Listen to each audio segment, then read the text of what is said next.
شوانو لو شوانو بلور خا دلو جانوی اف شوانه بر فدانوی بلور خا قربانوی از مردانه نازدیانو بلور خا دلو جانوی لو شوانو لو شوانو بلور خا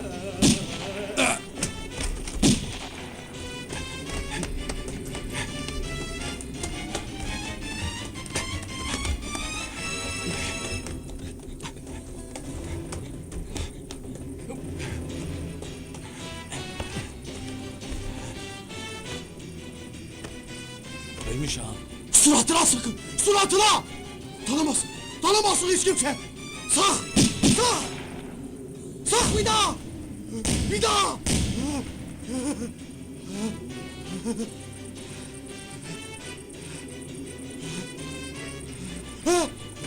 Artık ben öldüm! Kemal öldü! Aha yerde yatıyor! Ben öldüm! Kemal öldü! Kemal öldü! Öldü!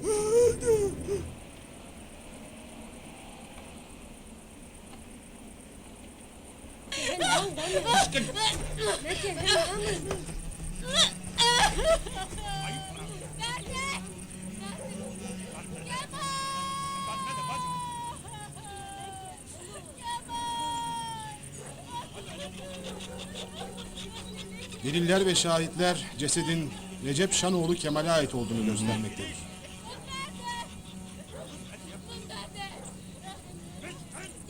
Acınız büyüktü.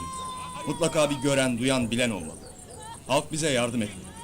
Caşa, Kürtçe tercüme edesin. Komutan Ali Karabakın. Kedise bile reji. O mesele ama ya. Hele magri appu. Gören bilen yoktu komutanım. Kimse bir şey bilmiyor. Anlayacağım bir şehit daha vermiş ya komutanım. Bu ne ilktir ne de sondur. Allah şahittir ki bu acıyı ben de aşiretim de çok tattık. Vatan millet sağ olsun. Bir yeğenim ölmüşse aha yüzlerce yeğenim var komutanım. Bir de çoban kaybolmuş öyle mi? Rıza emmiyi getirin. Gelesin Rıza emmi.